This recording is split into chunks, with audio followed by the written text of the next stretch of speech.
پس از بازگشت طالبان به قدرت در افغانستان، در کنار پدید آمدن چالش‌های فراوان، نادیده گرفته شدن حقوق بشر و یا سیاست‌های ضد حقوق بشری طالبان تاکنون سر و صداهای زیادی به پا کردند.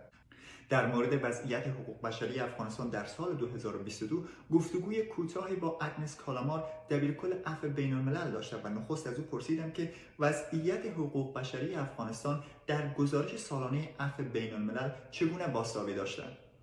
In 2022, the situation in Afghanistan has deteriorated sharply. Deteriorated with regard to women, deteriorated with regard to minorities, deteriorated with regard to the overall well-being of the Afghan population. So let me begin with Afghan women. In 2022, there was a range of measures taken by the Taliban that really put women as second-class citizens, violating their freedom to school, freedom to access university, freedom of movement, freedom to work, therefore putting at risk their right to life and a range of other rights. So the situation of women in Afghanistan to us amounts almost to a war being waged against Afghan women.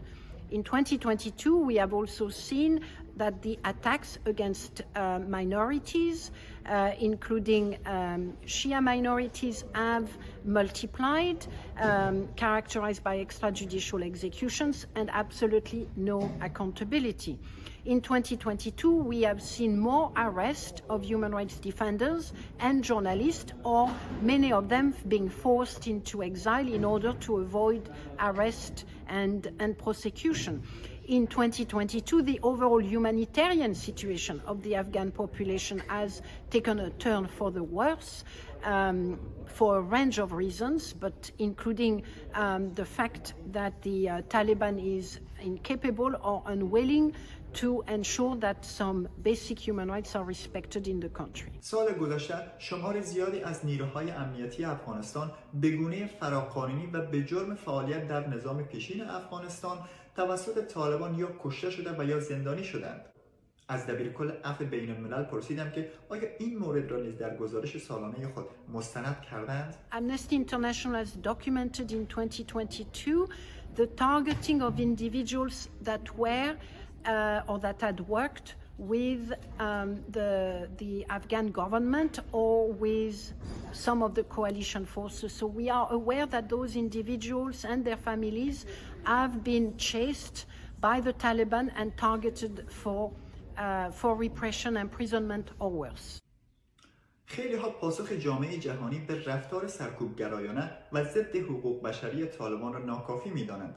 دبیرکل ار.اف.ای بین الملل هم از منتقدان عملکرد جامعه جهانی به آنچه که طالبان در افغانستان انجام می‌دهند است و باورمند است که برای پاسخگو نگه داشتن و یا برای پاسخگو کردن طالبان نیاز است تا جامعه جهانی اقدام محکم‌تری روی دست گیرد.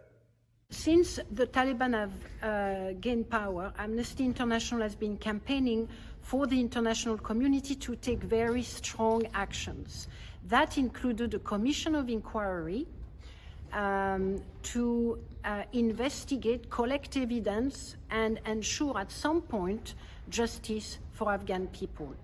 Unfortunately, in 2022, the Human Rights Council has adopted or has agreed to establish a special rapporteur for Afghanistan, and we have worked closely with him. We think he is doing a remarkable work, and we certainly support all of his work. But we also are very clear that on his own he cannot be the voice of the international community, and he cannot be enough to tackle the situation in Afghanistan. In particular, a special rapporteur does not have the capacity or indeed the mandate to keep evidence so that those perpetrators of human rights violations could be prosecuted at some point in time.